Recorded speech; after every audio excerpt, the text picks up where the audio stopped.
Of course. Hi, everybody. I think that I am live. It's really hard a lot of times to see if I'm live or not coming in from this level, but I do believe I'm live. At least I hope I am. So, anyways, my daughter couldn't join me today. And the first thing I want to tell you guys is that I launched, oh, and now I hear a double echo. Of course. Hold on. There we go. Okay, so my daughter's not able to join me today, but we've been covering child abuse and the long-term effects, and we both have experience with this, and the long-term effects it has on the family and on children. But one of the things that I did want to also announce that I finally launched our Lifehouse project, and we are about serving the community, and we are giving shelter and a full program, caring program, from not just food but medical care, mental health care, chronic healing, um, as well as education in emotional intelligence and academic. And we're bringing these services all in under our shelter, and for women and children who are left on the streets, they're being abused, they're coming from domestic violence situations, and we are serving all over the world. Now we're looking at launching our first from ground floor up program here in Florida, and we are also already taking care of some girls and partnering up with the Shared Children's Home over in India. So I just wanted to make that quick announcement. So I'm really, really excited. Our website's life lifehouseproject.org. O-R-G. So go ahead and go over there and see what we're doing. So, and of course, there's always some more work that we need to do on the website, but however, it is launched and ready to go, and we're ready to take in donations if you feel that's a calling for you. So, with that being said, I'm going to kind of shift to the agenda or the topic today, since my daughter's not joining me. But I just wanted to really talk about child abuse, and make this appearance. It won't be a long appearance since I'm switching topics at the last moment. But with that being said, I wanted to talk about some of the long term effects that child abuse has on adults who are trying to function in this world. I think that's a great place for, at least for me, to start today. And I know this intimately and personally, and it's absolutely amazing when I'm seeing these very same behaviors that I had to kind of overcome and awaken in my own life, but I'm seeing them all over our social media. And I'm seeing so much of the same behaviors also, even on TikTok, where people are getting bullied, and then the triggers happen, and a lot of hurt and a lot of pain comes out, and it's just amazing watching this interaction from a third party. And I just don't have those triggers anymore. And I just don't even have time for, nasty comments. But there was a time that I was triggered very easily. There was a time that living that pain and living in that suffering was a very real thing for me. And, I don't know if my there we go. Was very, very real, and it's a very reactive type of lifestyle. Now, this happens when we have been in some shape or form, we were absolutely neglected, or have gone through some type of abuse when we were children, because we had to cope as a child, how to deal with the abuse, how to deal with being abandoned, how to deal with being neglected.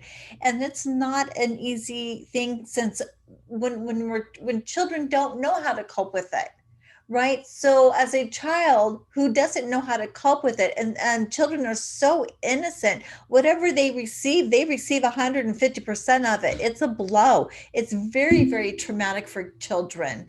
And so when they have to teach themselves how to cope with it, it's usually such an unhealthy way. And they don't have anybody to sit and teach them how to cope with it and to make them understand that it's not their fault. Everything is their fault as far as the child is concerned.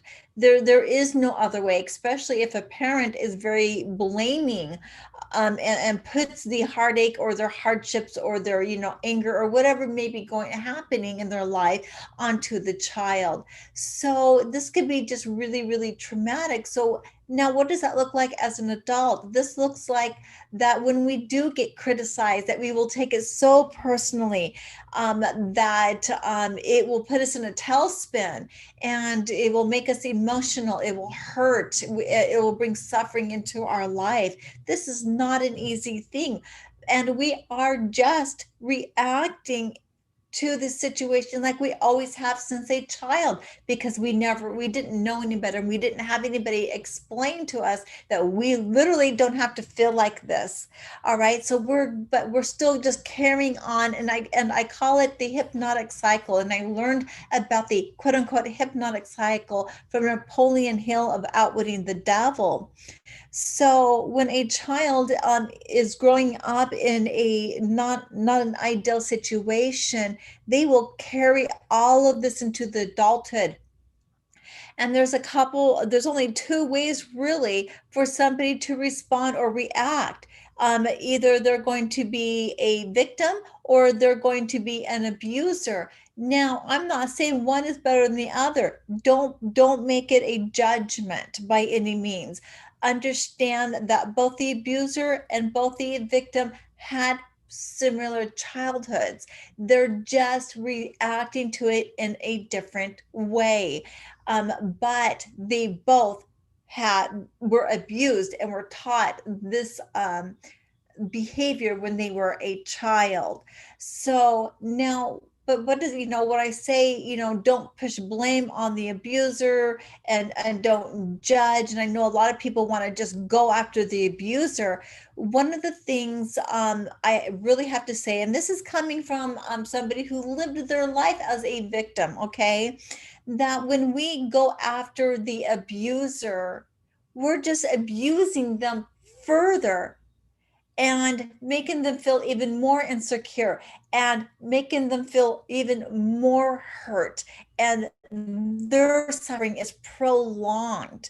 Okay, so we necessarily don't want to attack and go after them. But with that being said, there are some times when an abuser is so violent that we do need to keep them away from society. Let's be honest.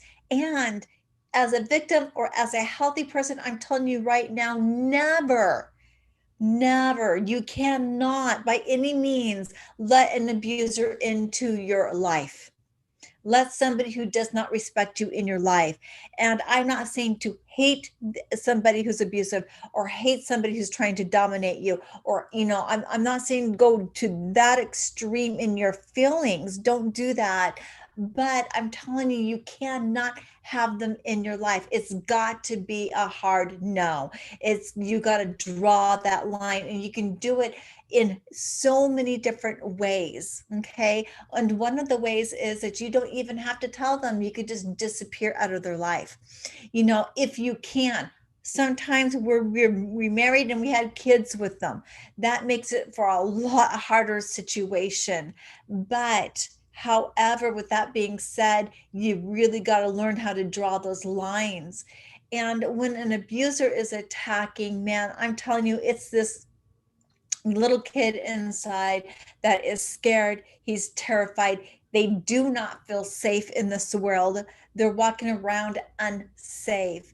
Really, truly, if you want to get into the mind of an abuser, well, then also get into the mind of the victim. They have the same mind. They're just reacting in a different way.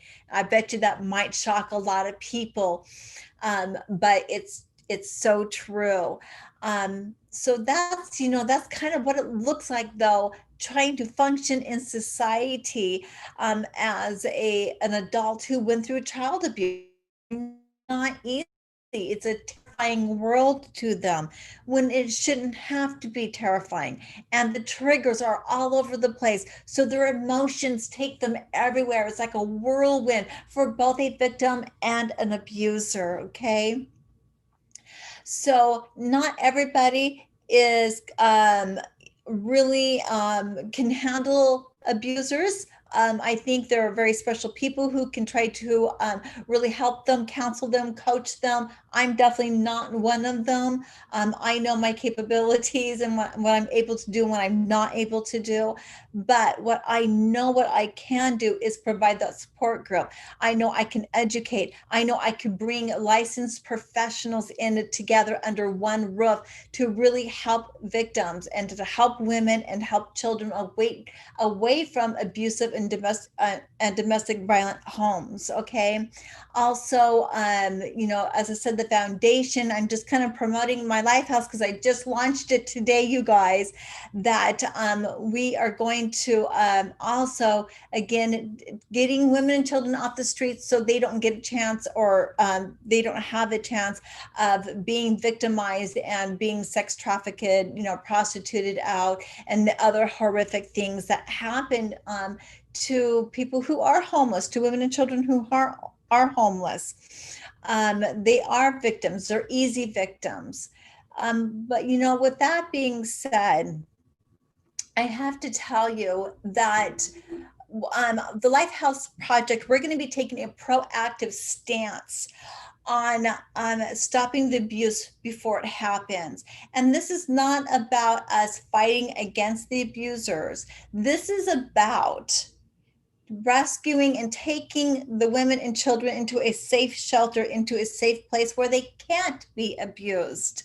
All right. And I think that is one of the most proactive things that we can do. But also, what we're going to be doing is we're going to be really campaigning and launching out a lot of different programs and really making a lot of speeches and doing speaking engagements on what abuse looks like, and really talking about what everybody else doesn't want to talk about.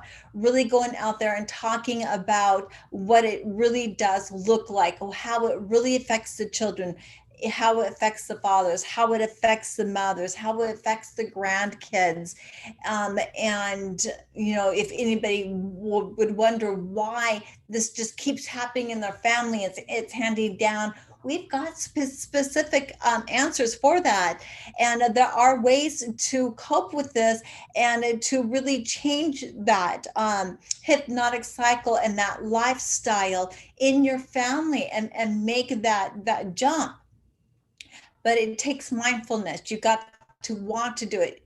But the more self-awareness and the more education and the more understanding that we have, then the more that we can reach out to the victims who just don't know. And I tell you what, I was a victim since I was like, what, 2 years old, 3 years old, just a little girl. And I finally came out of it in my late 40s. And I have to tell you, there was no education. There was nobody out there trying to help me or understand what was I going through. I had to live a life of what was wrong with me, of feeling unworthy and not being good enough, insecure, shy, didn't want to smile, didn't want to talk to anybody. It was just not a good life and affected my kids very negatively. I tell you what, there just wasn't anybody there to help. There wasn't any of that information out there. There was nothing but scorn, if you will. So I want to change that. That's one of my missions in life, is to, instead of scorning those who are hurting and who are suffering and turning your nose at it because it's just disgusting to you, or as a human being, you feel overwhelmed, like I don't even know how to help this person. I got my own life, happening. If we can get our shelters and our facilities up, and I'm talking internationally, then maybe then we won't have to so much turn a blind eye to victims and to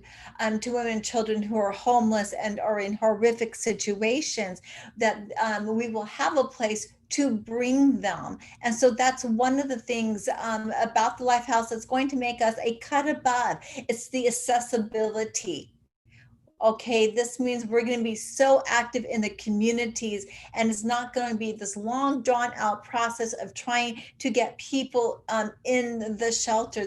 Means that we're really going to be accessible, and it'll be easy and comfortable for everybody that is involved. So that's also going to make us a little bit of that cut above. But I think that's where I'm going to end it today. I'm not going to have it go too long.